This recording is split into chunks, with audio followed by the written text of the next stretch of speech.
The views expressed in the following can't hear right program back. do not necessarily reflect the views of this television station. Please enjoy. First time.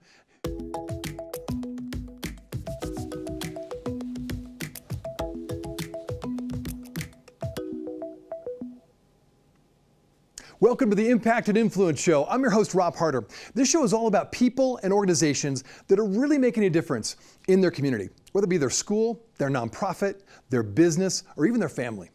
My first guest is Matt Singer. He's an author of a new book called Blend But Don't Break. And this book is all about blended families. And I was surprised to learn that 50% of all kids in America under the age of 13 are currently in blended families. So this is a very relevant topic, and he's written a book about his own experience and also providing some tips and practical ideas if you're navigating through the blended family experience, you're gonna wanna hear what he has to say today. And then our second guest is Mary Christa Smith. She's the coordinator for Communities That Care right here in Summit County. And that's emerged out of this renewed focus here in Summit County to focus on the mental health needs of this community. And she's going to talk a little bit about what she does as the community care coordinator, but also about a new class called Guiding Good Choices. And this is a parenting class. It's going to actually teach parents how to help their kids make really, really good choices. I think you're going to really enjoy today's show. We're going to take a quick commercial break, but when we come back, our first guest, author Matt Singer, all the way here from Colorado. Keep it right there on Park City Television.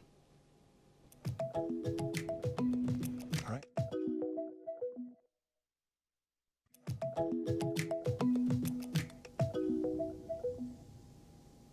Welcome back to the Impact and Influence Show. My first guest, author Matt Singer, all the way from Colorado. He's come in. We're glad to have you here. Matt, thanks for being on the show. Thanks, buddy. It's great to have you. Thanks It's a good friend, actually, from years ago, so it's great to have you back. And a new book, Blend But Don't Break. And he's going to talk a little bit about this from his own personal experience and what he's provided for this book. So first of all, talk about this a little bit. Let's hold it up so people can see. Yeah.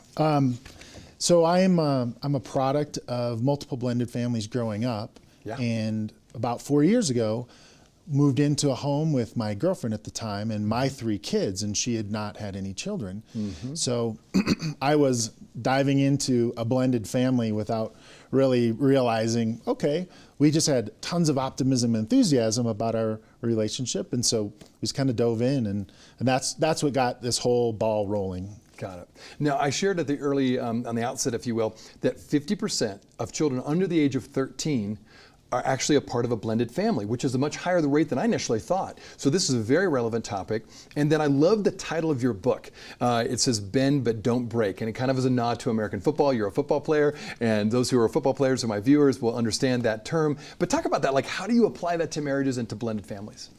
So I thought it was a clever title, and blended family is becoming, I think, a more common reference to when you blend together a family after a divorce, or 2 partners who have a divorce, they bring a family together and they bring children from their prior relationships. And that's really the definition of the blended family. Mm-hmm. And the experience that I went through, I was wholly unprepared going into this relationship, bringing my teenagers, 2 teenage girls at that time, and then my Bless son. You for that right there. Yeah, and the difficulties that we faced were unimaginable compared to super enthusiasm to start, and then all of these significant challenges that we faced. And so ultimately, our relationship wasn't successful because we found out that we were so misaligned philosophically on really foundational elements of a blended family relationship.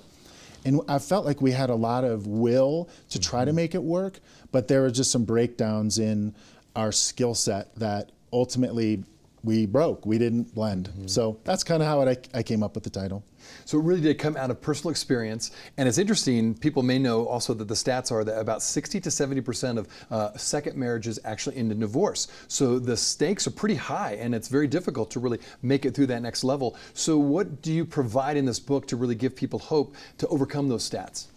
So I made this to be a workbook that a couple sitting down before they move in together to blend, it helps them walk through common issues that they're going to face as a blended family: parenting style, house rules, finances.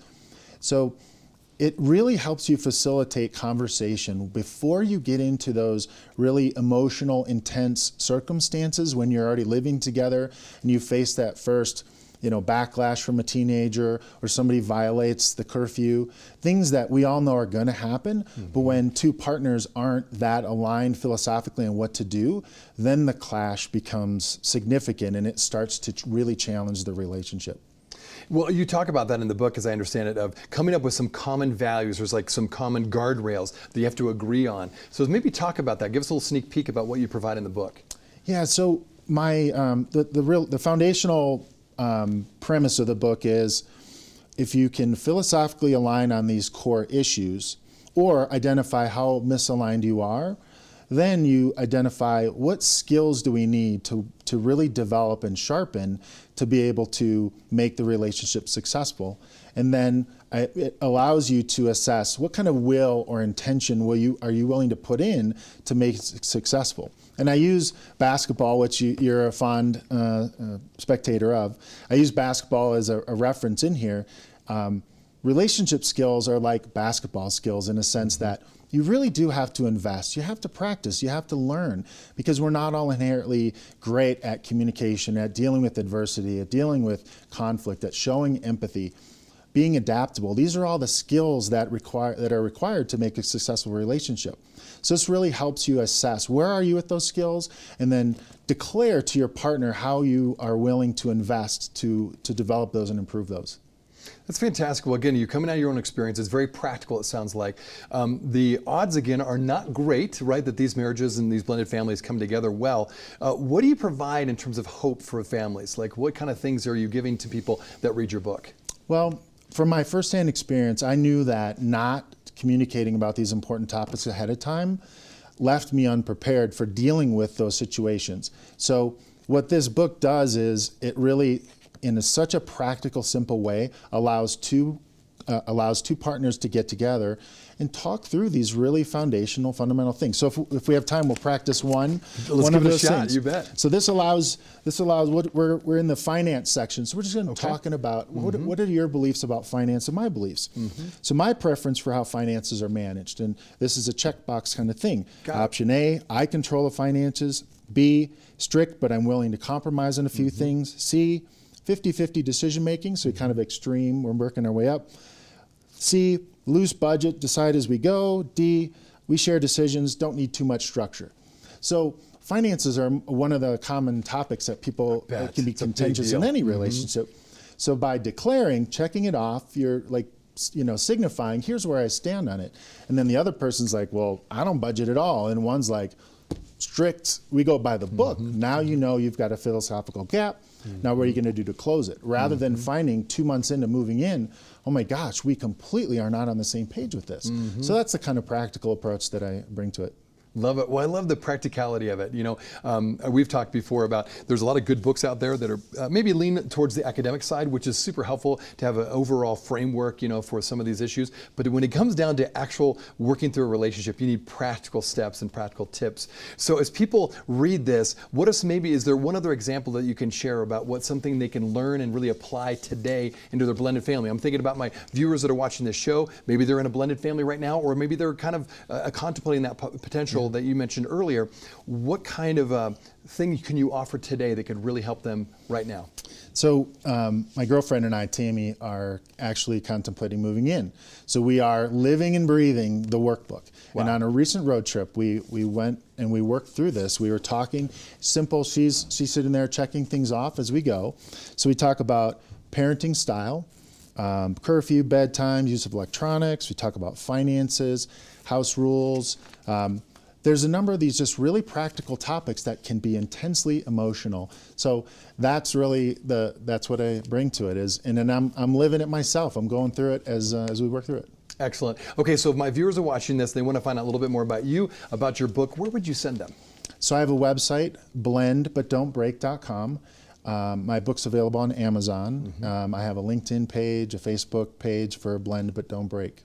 Excellent. Well, good. Well, check it out. Blend But Don't Break. Matt Singer. Again, thanks for coming out. I'm so glad he was also able to get a little bit of skiing in while he was in Park City, which is an excellent thing. So check it out. You may be watching this and you are from a blended family. Maybe you're entering into a blended family. There's a lot of hope out there. There's a lot of help out there. So check out the book. We do need to take a quick break, but when we come back, we've got our next guest, Mary Christa Smith. Keep it right there at Park City Television.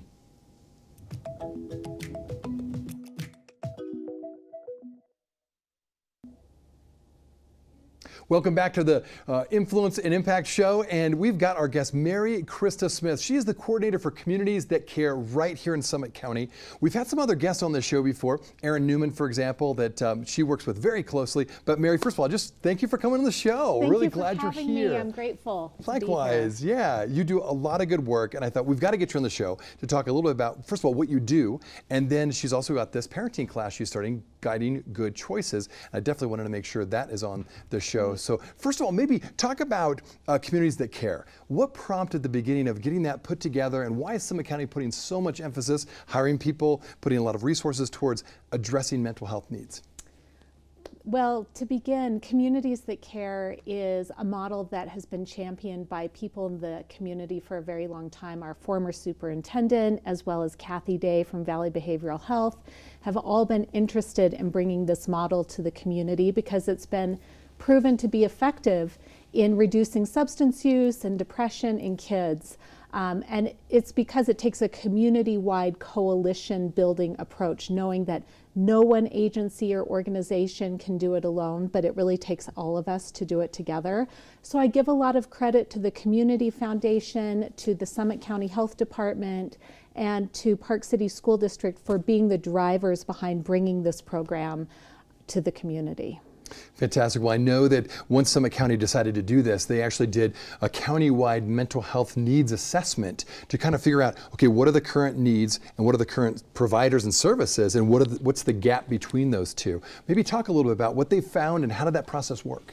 Well, we found that needs assessment was run through the health department in 2015, and they found a lot of gaps. It's expensive to live here, as we all know. Office space is expensive, so that impacts how many providers are available in the community.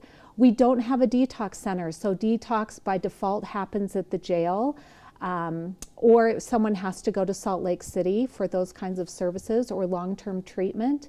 And so we've just seen that there are these gaps, and Communities That Care was brought in to fill one of those gaps with the intention and the role of bringing together all the nonprofits, various government agencies, caring individuals and families to have a collective conversation and collective strategy around how we're going to support and expand the well-being of families and kids in our community. It's really impressive what you've done already. Have you got some results that you could share with us so far? And so it's only been 2 years, and I know there's a lot that still needs to be involved, but what have been some of the results so far? So what I really appreciate about this process is that it's data-driven, and so we all have our intuitive feelings about what the issues are, but we look at data, and the primary piece of data we look at is the SHARP survey, and it's given to kids grades 6 through 12 every other year. So it was completed in 2017 and will be completed again in 2019.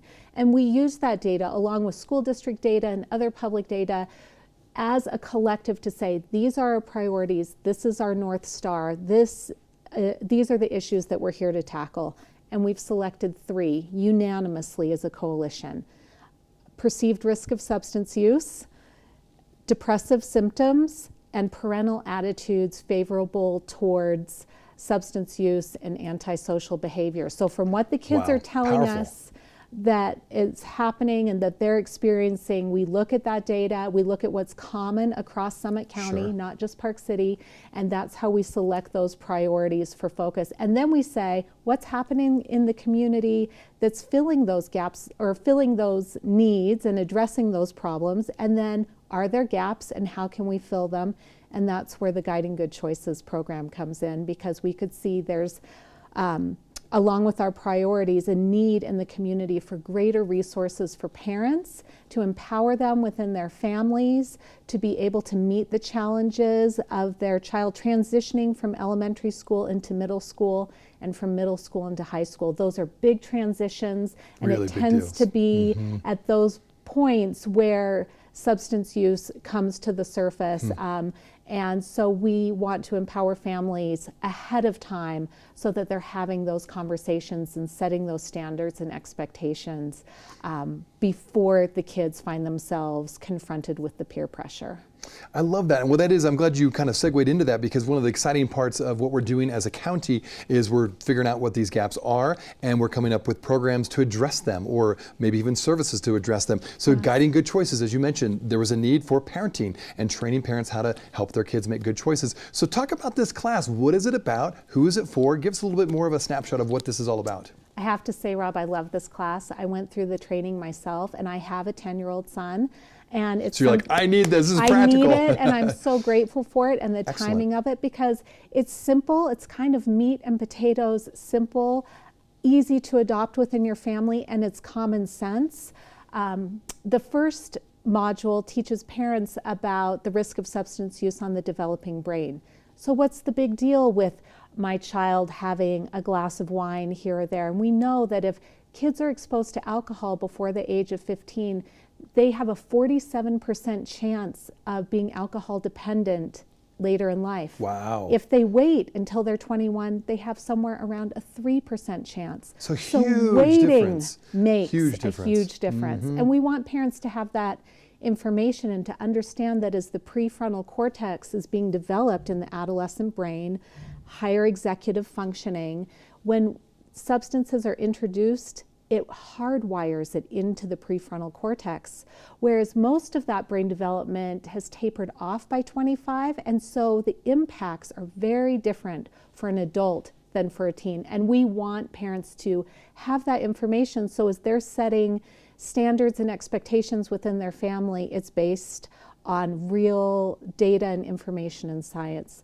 We also teach the kids age 9 to 14 refusal skills, how to say no to their friends who may be offering them whatever it is that may be trouble in their family. And we practice this with the kids so that when they are confronted, and they will be, they know what to say and how to get out of it gracefully and still hopefully keep their friendships and keep themselves safe. Okay, so we all remember Nancy Reagan say, just say no, right? So how is it different from that? To give maybe a little more practicality of what you train these kids to do. So just say no. If I have a friend who I really love and care about, and they ask me to do something and I just say no, it has the potential to end that friendship. So what we teach the kids to do, first of all, the parents have to be clear in their standards and communicate those to the kids so the kids know what it is and know what the consequences will be, positive and negatively, if they partake or not partake. And so the child, when they're confronted by their friend and asked to go vaping, if you will, behind the school or whatever it may be, can say, you know, that's trouble for me. If my mom found out that I was doing that, I wouldn't be able to have my birthday party, or I wouldn't be able to go skiing, whatever those consequences are. And then how about we go do something fun instead? Let's go to the movies. Let's go to the arcade. Let's go skiing. And then to teach the child to just say, and I'm going to go do that, and I'm walking away from you. And they've practiced. And so there's still that relationship in the friendship. Right, like, you're not just cutting off the friendship. Yeah, I'm interested in being friends with you and doing fun, healthy things together. That would be great. That other business, that's trouble for me. I'm not going to do that. I mean, how helpful, I'm just on the practical level. I mean, no one wants to like lose their friendship, right? Correct. And so this is so critical. Well, how long is this class, first of all, and how can people find out a little bit more about it? The class is 5 weeks. It runs 2 hours at a time, and the kids come during the 3rd week. And so I just want to encourage everyone to come. It's such a positive investment that you can make in your family. You will reap the rewards of this class for years and years to come.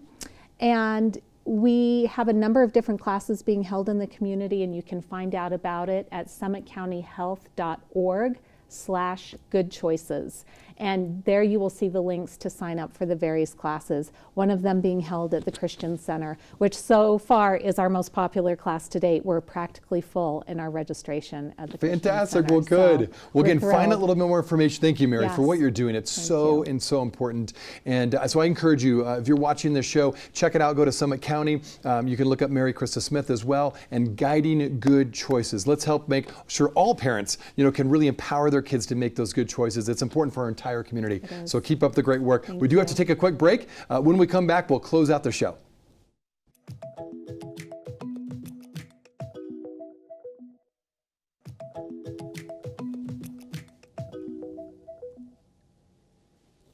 Welcome back to the Impacted Influence Show. What a great show, huh? So first of all, blended families. If you're watching this and you're like, I need to get more information, I encourage you again to check out author Matt Singer. His book is called Blend But Don't Break. Great resource for you if you're dealing with a blended family situation or you know somebody who is. And then Summit counties have this huge emphasis on mental health and mental wellness right here in Summit County and Park City. Check out Mary Christa Smith and Guiding Good Choices. You can also go to our website because we have some more information. We're going to be hosting that class soon. But that's all for today. Again, I'm curious to see if you've got other ideas, you want to be on the show, you've got somebody you think should be on the show, let me know. But for now, we're all done. But until next time, keep making your world better. Have a great day.